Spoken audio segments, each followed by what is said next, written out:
Алтыншы тарау. Пирамидалар құрылысы. Аграрлық революция тарихтағы ең қарама қайшылықты оқиғалардың бірі. Кейбір ғалымдар оны адамзат баласын прогресс пен өркендеу жолына алып шығарды деп бағалайды.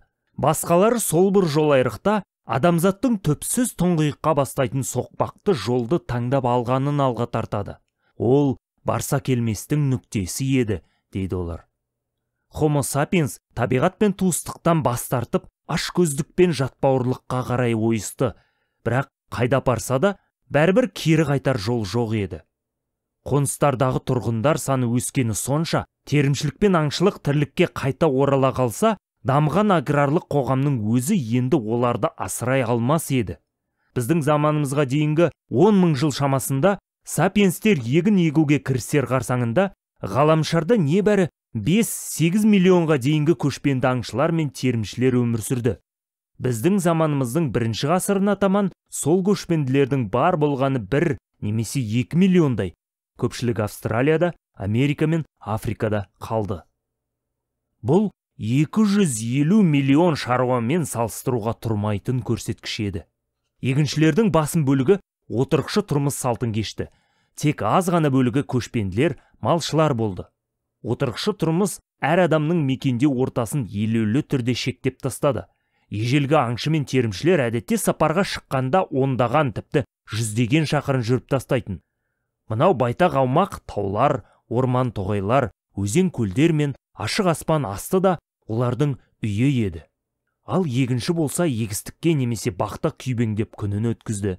Ағаштан, тастан немесе саз балшықтан салған тар, әрі кеткенде бірнеше ондаған метрден аспайтын үйі болды. Ол жан-тәнмен осы құжыраға байланып қалды.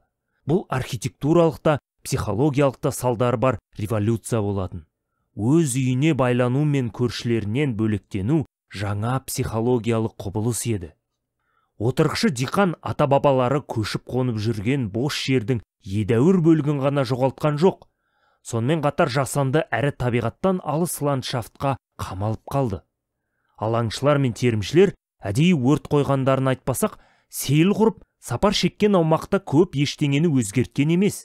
Егіншілер жабайы табиғаттан ерінбей жалықпай тартып алып, қолдан жасалған шұраттарда өмір сүрді. Олар орманды отап, арықтар қазды, жайылымдар мен егіс танаптарын тазартып, үйлер салды, жер қабатын қопара жыртып, қаз-қатар жеміс ағаштарын екті. Соның нәтижесінде тек адамға және оның жануарлары мен өсімдіктеріне ғана жарамды орта қалыптасты. Табиғаттан тартып алған осынау жер телімін шарбақпен қоршап та қойды. Егіншілер арамшөптер мен жыртқыштарға қарсы қорғану шайқасын жүргізді. Қоршаулы жер аумағына бөгде біреу кіріп кетсе, оны сол бойда шығаруға тырысты. Өсімдік немесе жануар ырқына көнбесе, оны ымырасыз жойып жіберді. Өзінің адами кеңістігінің, яғни жеке үйінің төңірегіне сенімді қорғаныс орнатты. Жерді өңдей бастағалы бері күні бүгінге дейін шарбақпен, сапалақпен, тәпішкемен немесе газ балонымен қаруланған миллиардтаған адам тұрғын үйлерге кіріп кететін құмырсқалармен, ептейлі тарақандармен, ілкімді өрмекшілермен және адасқақ қызыл қоңыздармен аянбай күрес жүргізіп келеді. Тарихи уақыттың қомақты бөлігін жұмсап, қолдан жасаған анклавтар адамдарға бәрібір кішкентай болып қалды. Оларға тарпаң табиғат жан-жақтан шабуыл жасай берді. Жердің жоғары беті шамамен 510 миллион шаршы шақырымды құрайды. Оның 155 миллионын құрлық алып жатыр. Тіпті біздің заманымыздың 1400 жылы егіншілер мен малшылардың басым бөлігі ауданы небәрі 11 миллион шаршы шақырымнан аспайтын аумақты өсімдіктер, жануарлармен қоса қабат мекендеді. Ал бұл ғаламшар бетінің 2% ғана. Қалған жерлердің барлығы оларға тым суық немесе тым ыстық, тым қуаң немесе тым ылғалды болды.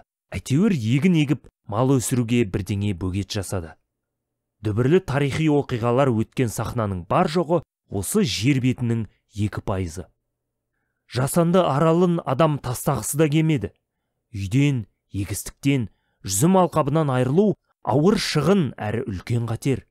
Оның үстіне уақыт өте келе адам тасымалдауға келмейтін мүліктерді толтырып алды. Бұл да оны бір орынға байлап тастады. Бізге ежелгі малшы аянышты кедейден көрінеді. Ал оның отбасында тұтас бір көшпенді тайпаның жиған тергенінен де көп зат болды. Болашақ жақындап келеді. Ауыл шаруашылық кеңістігі қысқарып, ауыл шаруашылық уақыты ұзара түскен кез еді. Аңшы мен терімшілер келесі аптадан немесе айдан арғысын ойлаған жоқ. Егіншілер мен малшылар болса, ойша жоспар құрып, болашақ жылдар мен 10 жылдықтар қойнауына сүңгіп кетті.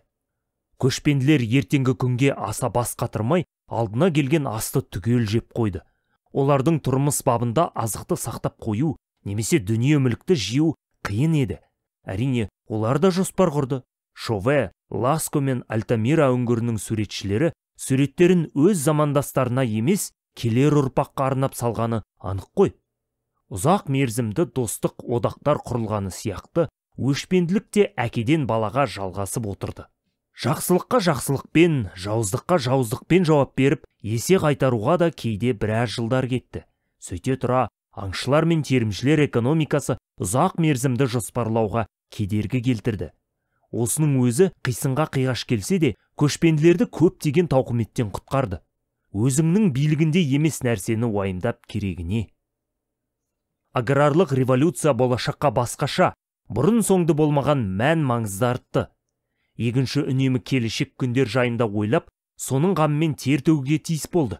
Өйткені аграрлық экономиканың негізінде өндірістің маусымдық циклі жатады ғой. Бірнеше айлар дайындық жұмыстарын жасап, қас қағым қарбалас уақытта егінді орып үлгеру керек.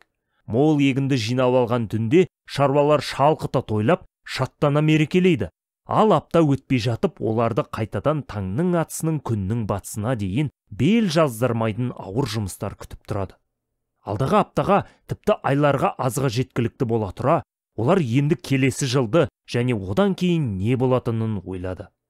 Болашақ туралы ұдайы уайымдау тек маусымдық өндіріс цикліне байланысты емес. Ауыл шаруашылығы дегеннің өзі тіршілік етудің соншалықты сенімді көзі болмады.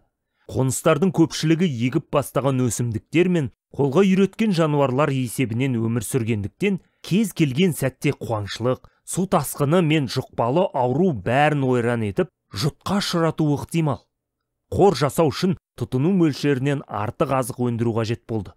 Қамбада бидай, жертөледе зәйтүн майы шүпіл деген ыдыстар, қоймада дөңбектей ірімшіктер мен ілулі шұжықтар тұрмаса, егін шықпай қалған жылдары бәрі аштан өледі. Ал қуаңшылық ұзаққа созыла ма, жоқ па, оны ешкім білмейді. Молшылық мәңгіге созылатындай мардамсып, мұрнын көкке көтерген шаруа ұзақ өмір сүре алмайды. Осылайша, ауыл шаруашылығы пайда болғаннан бастап, болашақ туралы уайым адамның қыр соңынан қалмай келеді. Егіннің бітік шығуы жауынға тәуелді өңірде, таң алдында егіншілер батысқа, теңізге қарай көз тігіп, желге танауларын тосып, елең қақты. Анау не? Бұлт емес пе?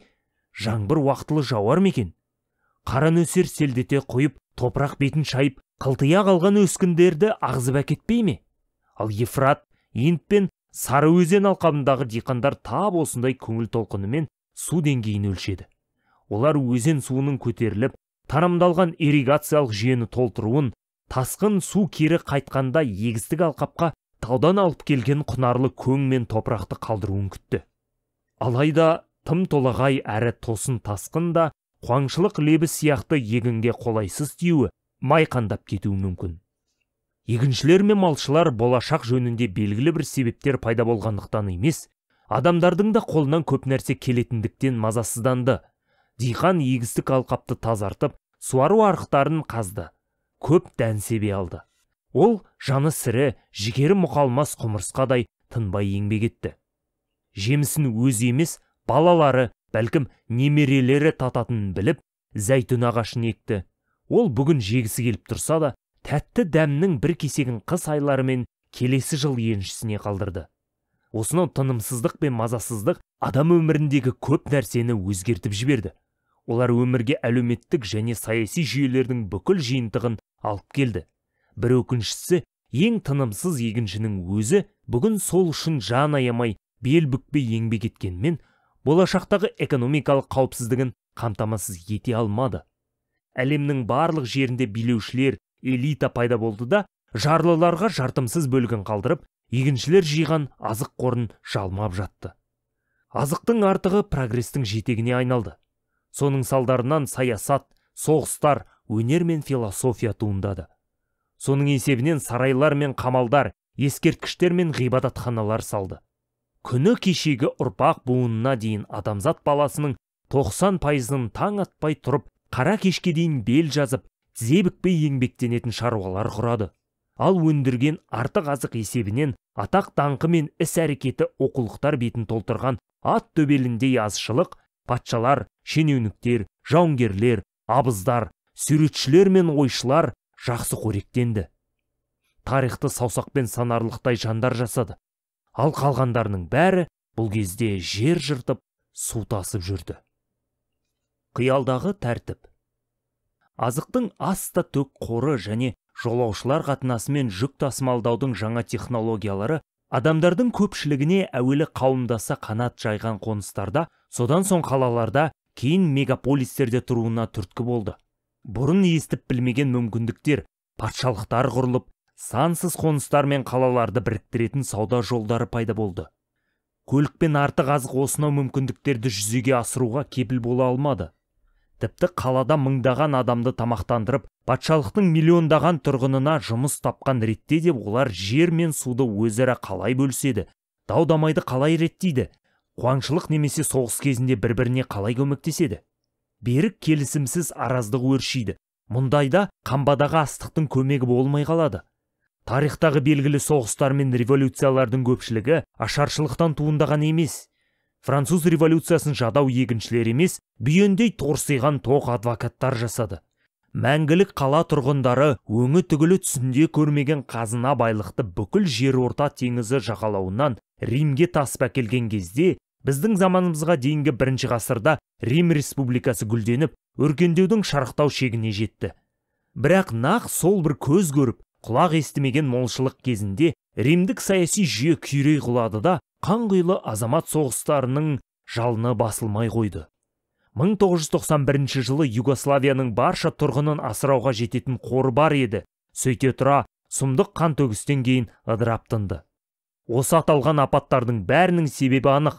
Сапиенстер бойында бөгделердің қалың бұқарасымен ынтымақтасатын туа бітті инстинкт жоқ. Миллиондаған жыл бойы адамдар бірнеше мүшеден тұратын шағын топ құрай тіршілік етті. Аграрлық революциядан қалалар, патшалықтар мен империялар пайда болғанға дейінгі азғантай мыңжылдықтар ағымында бұқаралық ынтымақтастық инстинкті жеткілікті дамып үлгерген жоқ.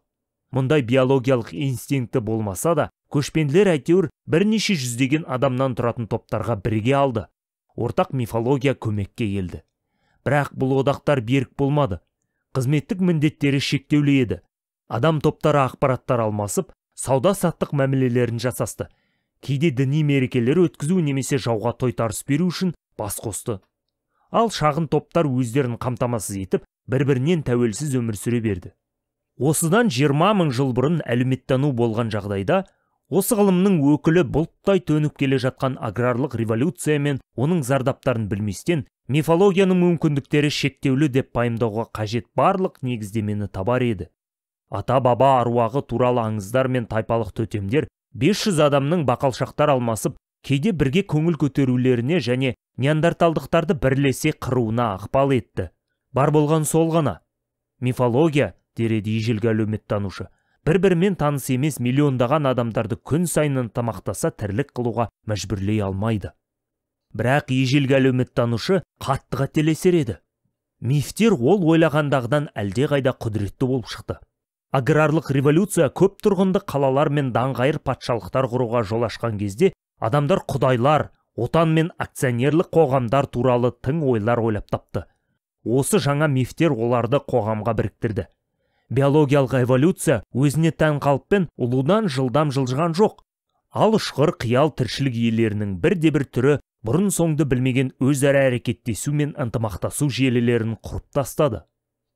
Біздің заманымызға дейінгі 8500 жылдар шамасында Ерихон сияқты ірі қоныстарда бірнеше жүздеген тұрғын болған. Біздің заманымызға дейінгі 7000 жылдары Анадолудағы Чаттал-Хююк қаласында 5-10 мыңға дейін жеткен тұрғынымен мақтана алар еді. Бәлкім, бұл сол кезеңде жер бетіндегі ең үлкен қала шығар. Біздің заманымызға дейінгі 5-4 мыңыншы жылдары құнарлы жарты айда ондаған мың тұрғыны бар қалалар бірінен соң бірі пайда болды. Олардың әрқайсысы төңірегіндегі толып жатқан қоныстарға үстемдік жасады. Біздің заманымызға дейінгі 3100 жылы төменгі Ніл алабы тұңғыш рет Мысыр патшалығына бірікті. Перғауындар билігі мыңдаған шаршы шақырымды, 100 мыңдаған салық төлеушілерді қамтыды. Біздің заманымызға дейінгі 2250 жылдар шамасында ұлы Саргон алғашқы империяның Аккадтың негізін қалады. Бұл миллионнан аса адамы бар мемлекет еді. Тұрақты армиясы 5400 солдаттан құралды. Біздің заманымызға дейінгі 1500 жылдар аралығында нағыз империялар, кейінгі Ассирия, Бабыл, Парсы мемлекеттері құрылды. Бұлардың енді миллиондаған салық төлеушілері мен 10 мыңдаған әскері болды. Біздің заманымызға дейінгі 221 жылы Цинь әулеті Қытайды біріктірсе, Рим сол жылдар шамасында жерорта теңізі жағалауларын бағындырды. Циньнің 40 миллион салық төлеушісі, 100-деген мың шеріктен құралған тұрақты армия мен 100 мыңнан аса шенеунігі бар күрделі бюрократиялық жүйені асырады. Өзінің жарқырай көтерілген жалаулы жылдарында Рим империясы 100 миллионнан аса азаматтан салық жинап, осы кіріс есебінен 250-500 мың сарбаздан құралған тұрақты армияны, 1,5 ғасыр бойы пайдаланған жол құрылысын, әлі күнге дейін көріністер қойылатын театр салу ісін қаржыландырды. 16-шы сурет. Хаммурапи заңдары жинақталып жазылған сынтас. Шамамен біздің заманымызға дейінгі 1776 жылдар. Перғауындар Мысыры мен Рим империясындағы бұқаралық ынтымақтастық желісі кемшіліктен құралақан, мінсіз орта деу алаңғасарлық болар еді. Ынтымақтастық әдемі сөз, бірақ ол ерікті, көбінесе тең құқылы бола қойған жоқ. Дәйімде мұндай ынтымақтастық желілері езгіге түсіріп, қанауға қызмет етті. Жыл бойғы ауыр еңбегінің жемісін империялық салық шенеунігі қалай тартып әкеткеніне жалтақтай қарап, егіншілер өздерінің аса қымбат азық қорын осы желілерге төледі. Римнің даңқты амфитеатрлары Колизейді құлдардың күшімен салды. Ал ол орындарға басқа құлдар кескілескен гладиаторлық шайқастарға шығып, еріккен римдіктердің көңілін көтерді. Сайып келгенде түрмелер мен концентрациялық лагерлер де ынтымақтастықтың жемісі. Олар бір-бірін танымайтын мыңдаған адам қандай да бір жолмен өз іс-әрекетін үйлестірудің қыбын тапқан кезде іске қосылды. 17-ші сурет. Америка құрама штаттарының тәуелсіздік декларациясы. 4 шілде 1776 жыл. Ынтымақтастықтың осынау желілерінің бәрі ежелгі Месопотамия қалалары, Қытай және Рим империялары қиялдағы тәртіпке негізделген. Олар әлеуметтік нормалар есебінен, яғни барлық мүшелерінің инстинктіне не жеке таныстығына байланысты емес, сол баяғы бір мифке сенудің арқасында ғана дәурен кешті. Тұтас бір империя қалайша мифтің арқасында өмір сүре алды? Бір мысалды талқыладық қой, ол Пежо. Мәселені жете түсіну үшін екі мифті ынтымақтасу барысында 100 мыңдаған ежелгі бабылдықтар жүгінген Хаммурапи кодексін, шамамен біздің заманымызға дейінгі 1776 жылдар, және бүгінгі кезде де 100 миллиондаған америкалықтарға әлеуметтік өзара әрекеттесу бойынша жәрдем беріп келе жатқан Америка құрама штаттарының тәуелсіздік декларациясын біздің заманымыздың 1776 жылы қарастырып көрелік. Біздің заманымызға дейінгі 1776 жылы Бабыл жер жүзіндегі аса ірі қала еді. Бәлкім, миллион азаматы бар Бабыл патшалығы да сол кездегі ең үлкен мемлекет болған шығар. Бұл ежелгі империя қос өзен, Месопотамия, аралығын, соның ішінде қазіргі Иракты тұтастай, Иран мен Сирия аумағын ішінара қамтып жатты. Бабыл патшасы Хаммурапидің даңқы бүгінге жетті. Негізінен оның атын иеленген мәтін ұрпағының жадында қалуға жағдай жасады. Хаммурапи кодексі дегеніміз заңдар мен сот қалуларының жинағы. Ол Хаммурапи патшаны әділеттіліктің үлгісі ретінде сомдап, бүкіл Бабыл патшалығы үшін бірегей заң шығару жүйесінің негізін қалау, әрі келешек ұрпаққа әділеттілік деген не және әділ патша қалай әрекет ететінін ұқтыру үшін құрастырылды. Болашақ ұрпақтар буыны сабақты игерді. Ежелгі Месопотамия оқымыстылары мен шенеуніктері бұл мәтінді канондық құжат ретінде жариялады. Жас бітікшілер оқып жазуды үйрену барысында оны көшіре берді. Осы салт Хаммурапи өліп, патшалығы құлағаннан кейін де жалғаса берді. Әлбетте, Хаммурапидің заңдар жиынтығы ежелгі Месопотамия тұрғындарының әділетті әлеуметтік құрылыс туралы ұғым түсінігін мейлінше дәл көрсетті. Мәтін Месопотамия пантеонының жоғарғы мәртебелі құдайы Ану, Энлил мен Мардук елде әділ сот үстемдік құру үшін жауыздық жойылып, күштің әлсізді қанауына жол бермеу үшін патшалық билігіне Хаммурапиді қойғаны туралы хабарламамен басталады. Содан соң мынандай оқиға бола қалса, жазасы мынандай деген бір қалыпта әдіпте шамамен 300-ден аса нұсқама жазылған. Мысал ретінде 196, 199 және 209-214 заңдарды келтірейік. 196. Ақсүйек адам басқа ақсүйектің көзін шұқып ағызса, оның да көзін шұқып алсын. 197.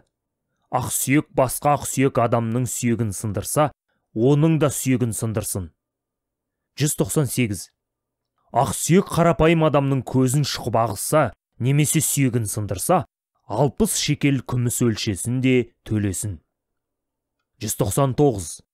Ақсүйек басқа ақсүйек адамның қолының көзін шұқып ағызса, немесе сүйегін сындырса, таразға өлшеп, әлгі құлдың құнының жартысын күміспен төлесін. 209. Ақсүйек адам өз табына жататын әйелді ұрып, әйел содан түсік тастаса, оның шаранасы үшін 10 шекел күмісті өлшесін де төлесін. 210. Әйел өліп қалса, ақсүйектің қызының өмірі қиылсын. 211.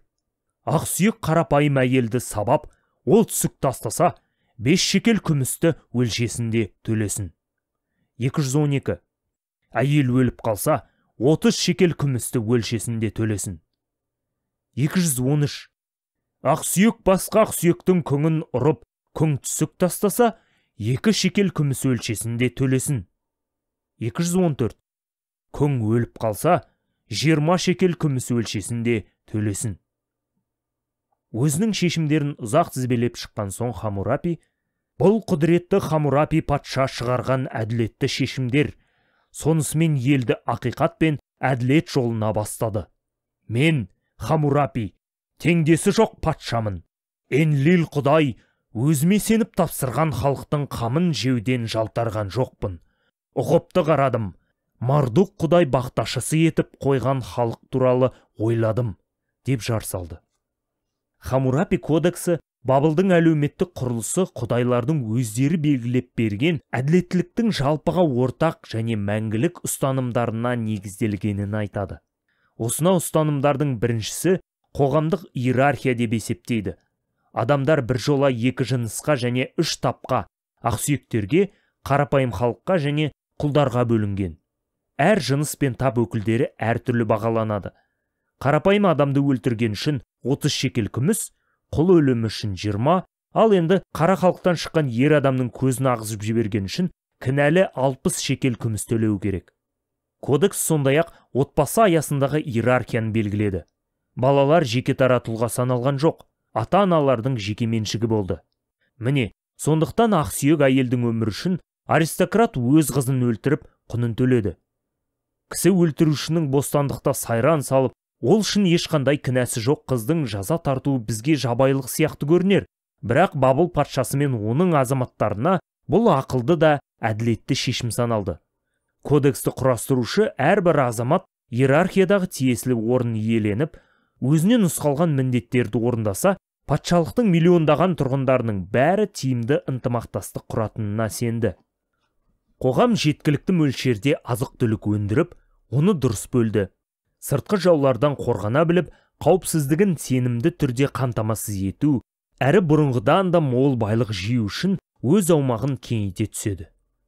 Хаммурапи өлген соң шамамен 3,5 мың жылдан кейін Солтүстік Америкадағы Британияның 13 колониясының тұрғындары ағылшын королінің өздеріне әділетсіз қарайтынына қарсы шықты.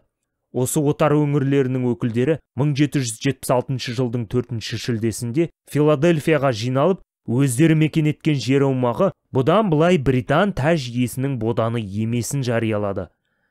Тәуелсіздік декларациясы жоғарыдан шабыттарып, рұқсат алған Хаммурапи кодексі сияқты әмбебап, әрі баршаға ортақ ұстанымдарды бекітті. Алайда Бабыл құдайларына қарағанда, америкалық құдайлар жалпыға ортақ өзгешелеу ұстанымды жақтап шықты.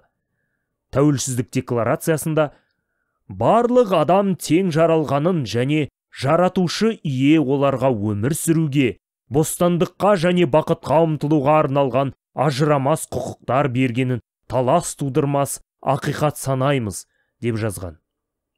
Хаммурапи кодексі сияқты осынау негізгі құжатта адамдар өздерін осы қасиетті қағидаларына сай ұстаса, миллиондар тиімді түрде ынтымақтасып, әділетті де гүлденген ортада бейбіт әрі бақытты өмір сүретініне уәде береді. Бабылдық заңдар жинағы тәрізді америкалық тәуелсіздік декларациясы да болашақ ұрпақтар буынына арналды да, олар оны қабыл алды. Міне, енді 200 жыл бойы америкалық оқушылар осы құжатты көшіріп алып жатқа соғып жүр. Екі мәтінді салыстыра келе, түбірлі айырмашылықты көреміз. Хаммурапи кодексі де, тәуелсіздік декларациясы да әділдіктің әмбебап әрі мәңгілік ұстанымдарына жүгінгенімен, америкалық құжат барша адамның табиғи теңдігін, ал бабылдық құжат олардың теңсіздігін жақтайды. Сірә екі жақтың бірінікі дұрыс емес шығар. Америкалықтар әлбетте өздерінің дұрыстығына табан тіреп, Хаммурапидікін жаңсақтыққа балайды. Хаммурапи да әрине өзінікін жөн санап, америкалықтар адасты дер еді. Ал төрелігін айтсақ, америкалықтар да Бабыл билеушілері де шатасқан. Хаммурапи да Американың негізін салушы көкелер де әділеттіліктің жалпыға ортақ әрі өзгермейтін ұстанымдары басқаратын қоғамды құдды бір теңдіктің немесе иерархияның ұстыны ретінде елестетті. Алайда бұл ұстанымдар сапиенстердің шексіз қиялында адамдар ойдан шығарып, біріне-бірі айтып беретін мифтерде қалқып жүрді. Демек, бұл ұстанымдар объективті ақиқат бола алмайды. Ақсүйектер мен қарапайым адамдарға бөлу, бар болғаны ойдан шығарылған нәрсе екеніне бірден келсеміз, ендеше баршаға ортақ теңдікке сену де тап сондай миф. Барлық адамдарды қай мағынада теңдеуге болады? Адами қиялдың шегінен тысқары жерде мына біз шынымен тең бола алатын әлдебір шын болмыс бар ма өзі? Биологиялық мағынада теңдік туралы айту мүмкін бе? Кәнеки, тәуелсіздік декларациясының ең танымал сөз тіркесін биология тіліне аударып көрелік. Барлық адам тең жаралғанын, әрі жаратушы ие оларға өмір сүруге, бостандыққа және бақытқа ұмтылуға арналған ажырамас құқықтар бергенін талас тудырмас ақиқат санаймыз. Біріншіден, биология көзқарасы тұрғысынан адамдар жаралмаған. Олар эволюция барысында дамиды, ал эволюция ешқашан оларды тең жасамайды. Теңдік идеясы жаратылыс идеясымен етене байланысты. Америкалықтар жаратылыстың христиандық тұжырымдамасын басшылыққа алған. Ол тұжырымдамада әр адам құдірет иесі жаратқан жан, әрі барлық жан Құдай алдында тең деп түсіндіреді. Ал жаратылыс пен жан жайындағы христиандық мифті былай сырып қойсақ, адамдар қай мағынада тең болмақ. Эволюцияны ұқсастық емес, айырмашылықтар алға жылжытады. Әр адамның генетикалық коды өзгелердікінен ерекшеленіп тұрады. Әр бала әр алуан ортада өседі. Соның нәтижесінде тіршілік етуге тең емес мүмкіндіктер беретін ұқсас емес дағдылар мен қасиеттер қалыптасады. Сондықтан тең жаратылған тіркесі биология тілінде әрқилы дамыды деп аударылады. Бұған қоса, биология көзқарасы тұрғысынан алғанда, адамдар жаралған емесі өз алдында, оларға бірдеңе бере салатын жаратушы ие де жоқ.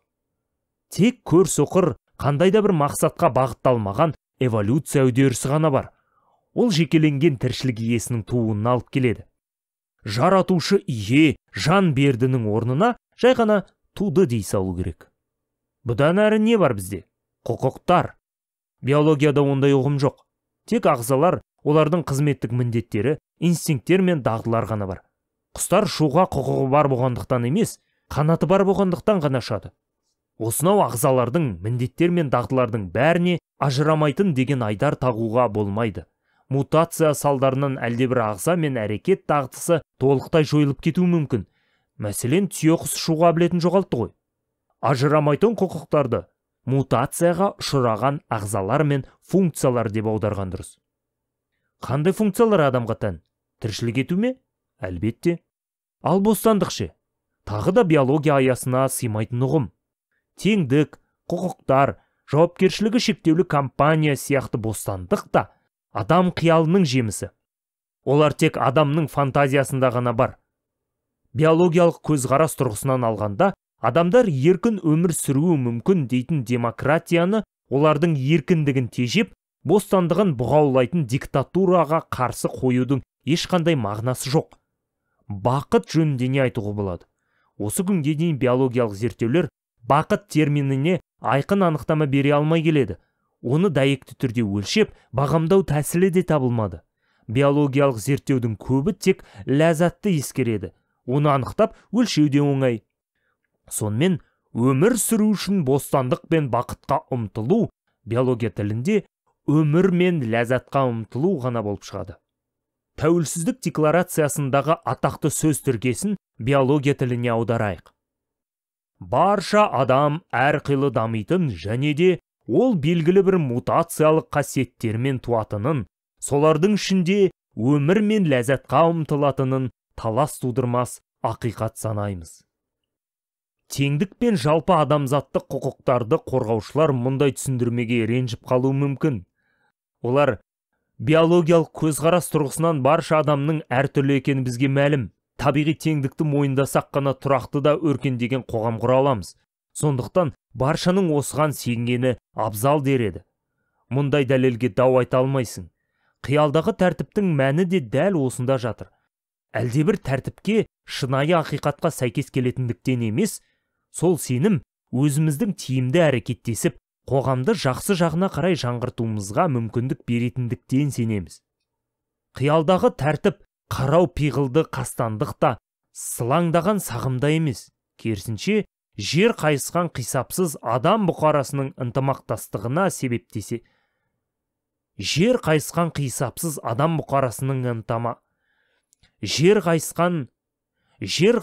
қисапсыз адам бұқарасының ынтымақтастығына септесетін бірде-бір тәсіл. Алайда тап осындай дәлелдермен Хамурапи да өзінің иерархиялық ұстанымын былай қорғап шығар еді. Ақсүйектер, қарапайым мен пенделер мен құлдар соншалықты әрқилы адам тұқымдары емес екенін білемін. Олардың сөзсіз айырмашылығы барына сенсек қана тұрақты да өркендеген қоғам құра аламыз. Шынайы сенушілер. Біраз оқырман соңғы сөйлемдерді оқыған сәтте креслода ашулана тыпырлап отырама деп қорқамын. Қандай білім алсақ, сондай сезім деңгейінде қаламыз ғой. Бізге Хамурапи кодексінің миф екенін мойындау қиын емес. Ал адам құқықтары миф деген құлаққа түрпідей тиеді. Жұрт адам құқықтары тек өздерінің қиялында қалқып жүргенін түсінсе, қоғам ыдырап кетпей ме? Вольтер, Құдай жоқ, алайда бұл жөнінде менің жалшым айтушы болмаңыз, онда ол мені түнде бауыздап кетеді деген екен. Хамурапи өзінің иерархиялық ұстанымын, ал Томас Джефферсон адам құқықтары туралы аксиомасын тап осылай қорғаштар еді. Homo sapienстің табиғаттан алған ешқандай ажырамас құқықтары жоқ. Сол сияқты олар өрмекшіде де, шибөр мен шимпанзеде де болған емес. Алайда мұны жалшыларға айтып қажет жоқ, әйтпесе бізді түнде бауыздап кетер. Бұл қорқыныш бекер емес. Заттардың табиғи тәртібінің анықтамасы тұрақты. Таңертең бүкіл әлемдік тартылыс заңы істен шығарау деп қауіптенбейміз. Олар адамдардың көпшілігі сенетін, сенбейтініне де маңызды емес. Қиялдағы тәртіпке керісінше әрдайым қирап қалу қаупі төніп тұрады, өйткені ол мифтерге арқа сүйеген. Ал миф көпшілік сенуін қойған бойда сейіліп кетеді. Қиялдағы тәртіпті сақтау үшін ұдайы саналы күш жұмсап отыру, соның ішінде зорлық-зомбылық пен мәжбүрлеу шарасын қолдану керек. Армия, полиция, сот және түрме, міне, негізгі құралдардың жиынтығы. Осылармен үкіметтегілер адамдарды қиялдағы тәртіпті мойындап, соған бағынуға мәжбүр етеді. Бабылдық көршісінің көзін шұқып ағызса, онда көзге көз қағидасын жүзеге асыру үшін кінәліге қатысты да күш қолдануға тура келді. 1860 жылы Америка азаматтарының көпшілігі африкалық құлдар да адамдар, демек олар еркін болуға тиіс деген ұйғарымға келген кезде, оңтүстік штаттарды осы аксиоманы қабылдауына көндіру үшін ұзақ жылдарға созылған қанқұйлы соғыс қажет болды. Күштеумен, зорлықпен қиялдағы тәртіпті ұстап тұра алмайды. Оған сондай-ақ шынайы сенушілер қажет. Тотының түгіндей құбылған дәргейлі мансабын 16-шы Людовик кезінде бастап, содан соң революцияға, кейін Наполеонға қызмет еткен князь Талейран егде тартқан шағында монархияшыға айналды. 10 жылдық министрлік тәжірибесін ол найзаның ұшымен көп көрген нәрсеге қол жеткізуге болады, бірақ оның үстінде отыру өте ыңғайсыз, деп қысқа қайырым сөзбен қорытты. Кейде бір діни қызметкер 100 солдатты алмастырып, оларға тиесілі қызметтік міндетті арзан да тиімді атқарып шығады. Оның үстіне сүңгісі қанша сесті болғанмен, оларға осы найзамен қаруландыратын адамдар да керек қой. Солдаттар, түрме қарауылдары, соттар, полицейлер өздері сенбесе де қиялдағы тәртіпке не үшін қызмет етеді? Адами әрекеттің барлық түрінің ішінде ең қиыны зорлық-зомбылықты ұйымдастыру. Қоғамдық тәртіп тек қарулы күшпен қорғалады дегенде ести қалсаңыз, бұл қарулы күш нені қорғап тұр деп сұрай салыңыз. Тек қана мәжбүрлеумен армияны ұйымдастыру мүмкін емес. Ең болмағанда офицерлер мен солдаттардың бір бөлігі әлденеге, Құдайға, ар-намысқа, отанға, ержүректікке немесе ақшаға сену тиіс. Осы сұрақты әлеуметтік пирамиданың ұшпағында отырғандарға жолдау бұдан да қызықтырақ болар еді. Олар өздері сенбейтін қиялы тәртіпте не үшін елге таңады? Жауабы оңай сияқты көрінеді. Элитаны қарабайыр құлқынқұмарлық жетелейді. Бірақ ештеңеге сенбейтін адам ашкөз болмайды. Нақты биологиялық қажеттіліктерін қанағаттандыру үшін Homo sapiensке көп нәрсе керек емес. $1 миллиард әрине пирамида тұрғызуға, әлемді шыр айналып шығуға, сайлау науқанын қаржыландыруға, террорлық ұйым құруға болады. Немесе осы ақшаны қорға салып, тағы да миллиард табуға мүмкіндік бар. Бірақ нағыз скептик осы айтылған шешімдердің бәрін бос әуре санар еді. Киник, циник, мектебін қалыптастырушы грек философы Диоген бөшкеде өмір сүрген. Бірде ол осы бөшкенің алдында күнге қыздырынып жатқанда, Александр Македонский келіп, оның өтініш тілегінің бәрін орындайтынын айтты. Сонда Диоген құдіреті күшті жеңімпаздан орнынан жылжуын, күннің көзін қалқаламауын ғана өтінген екен. Киниктердің дәуірінің жүрмегенінің себебі осы. Қиялдағы тәртіп тұрғындарының көпшілігі, әсіресе элита мен қауіпсіздік қызметінің біршама бөлігі, оған алғаусыз сенімін бір жола жоғалтып біткенге дейін сақталады. Діни қызметкерлердің барлығы Исаға сенуін тоқтатса, христиандық 2000 жыл бойы тұра алмас еді. Президенттер мен конгрессмендердің көпшілігі адам құқықтарына сенбесе, америкалық демократия 250 жыл бойы салтанат құрмас еді. Инвесторлар мен банкирлер капитализмге сенбесе, жаңа замандағы экономикалық жүйе бір күнде тұра алмас еді. Түрме қабырғалары.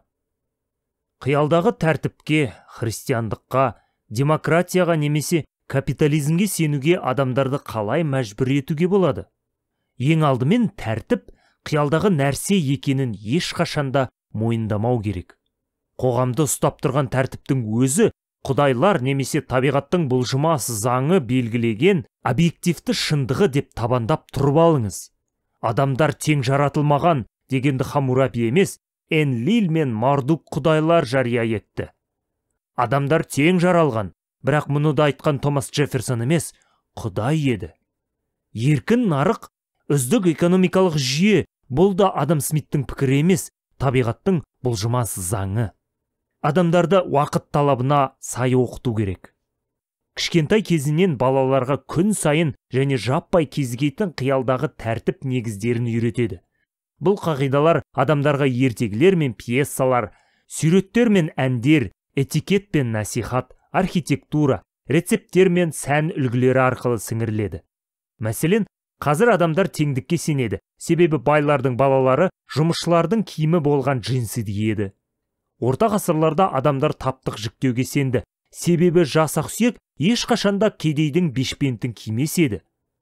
Ал бір кезеңде мырза және ханым деп тек ақсүйек өкілдерін ғана атады. Бұл көбіне қан төгумен өтілетін ерекше мәртебе еді. Қазір бейтаныс адамға жазған кез келген кішіпейіл хаттар құрметті, мырза, ханым деп басталады. Гуманитарлық және әлеуметтік ғалымдар қиялдағы тәртіптің адам өмірі гобеленіне қалай қоса өрілетін түсіндіруге баса назар аударады. Осы кітаптың шектеулі көлемінде айсбергтің шарбасын ғана көрсетіп кетеміз.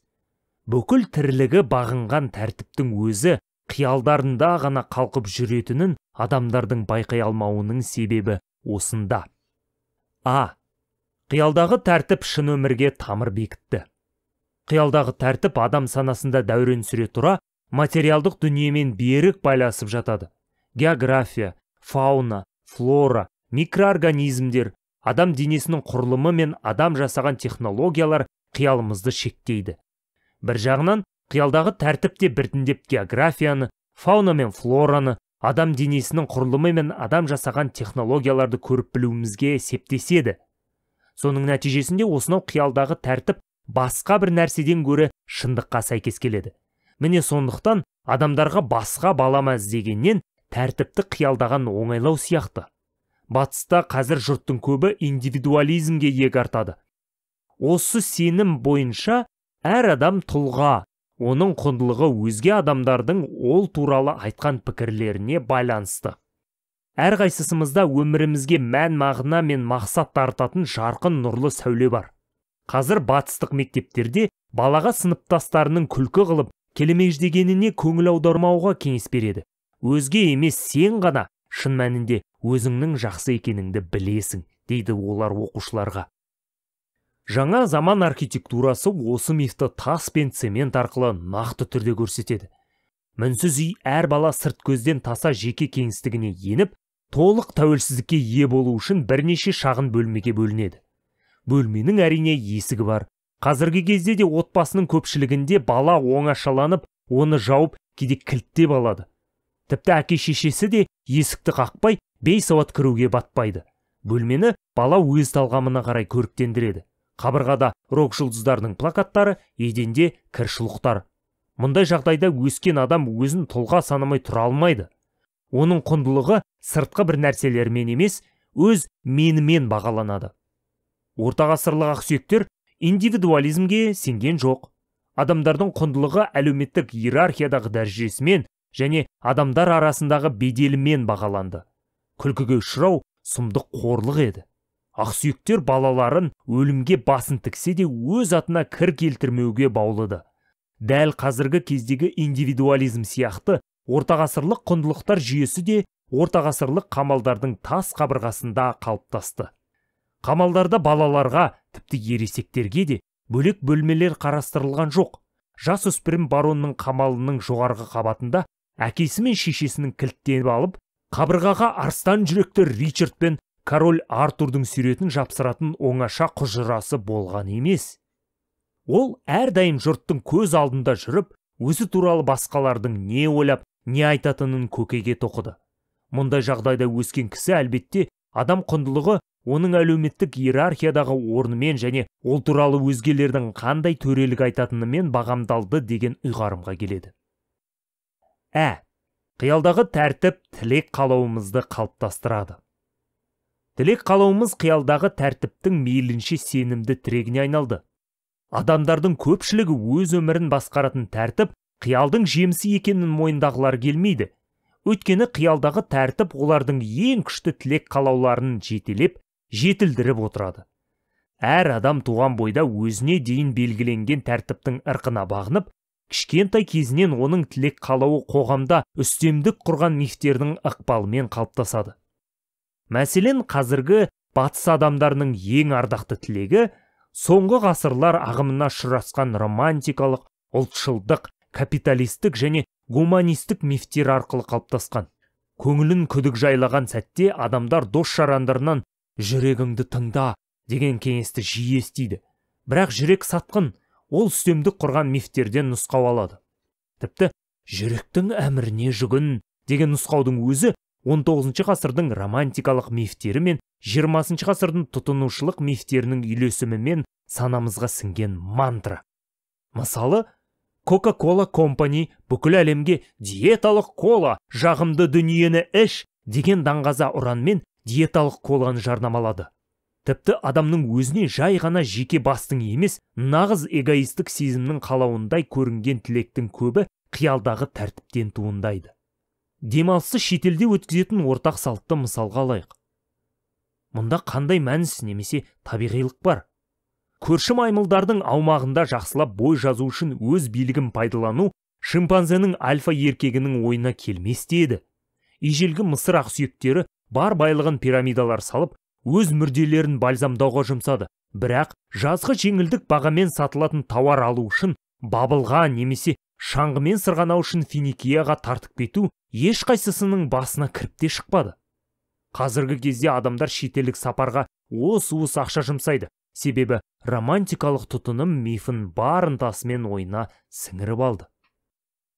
Романтикалық тұтынушылық осы заманғы екі романтикалық және тұтынушылық идеологияның қабысуынан туындады.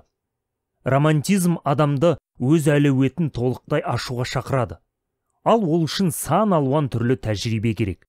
Сезім ауандарына айқара ашылып, қарым-қатынастың алуан түрін байқап көру, түрлі халықтың дәмін татып, анандай да мынандай музыканы тыңдай беру керек.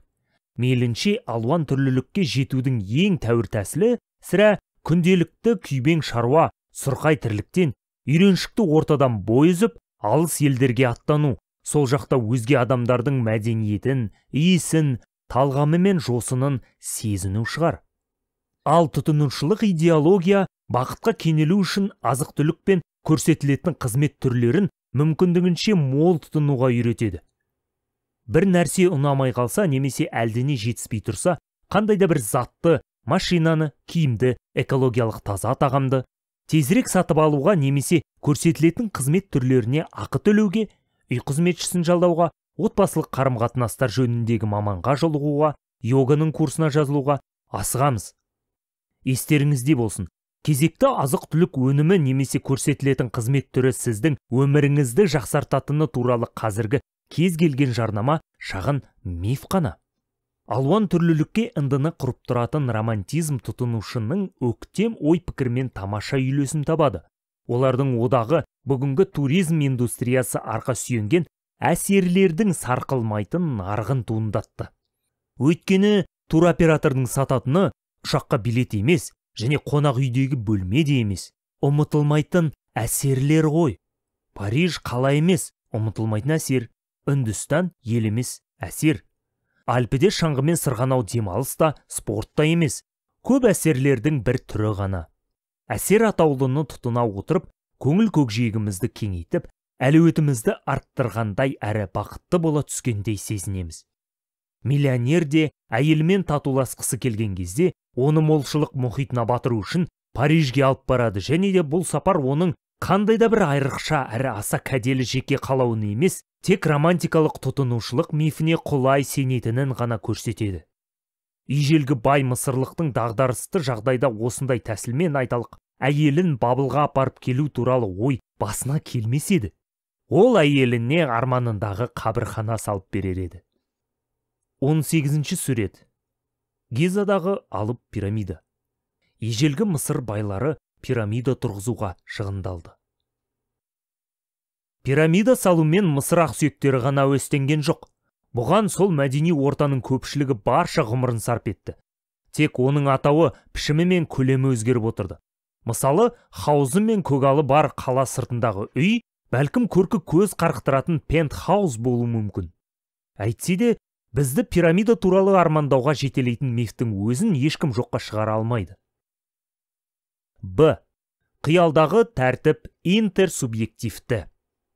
Тіпті бар күш-жігерімізді сарқа жұмсап, қиялдағы тәртіптің бұғауынан құтыла алсам да, мен бар болғаны индивидууммын. Қиялдағы тәртіпті өзгерту үшін осы жолда маған қолдау көрсетуге миллиондаған адамды сендіруіме тура келер еді. Өйткені қиялдағы тәртіп тек менің ғана қиялымның жемісі емес, ол интерсубъективті, яғни мыңдаған және миллиондаған адамдардың араласып құраласқан қиялында өмір сүреді.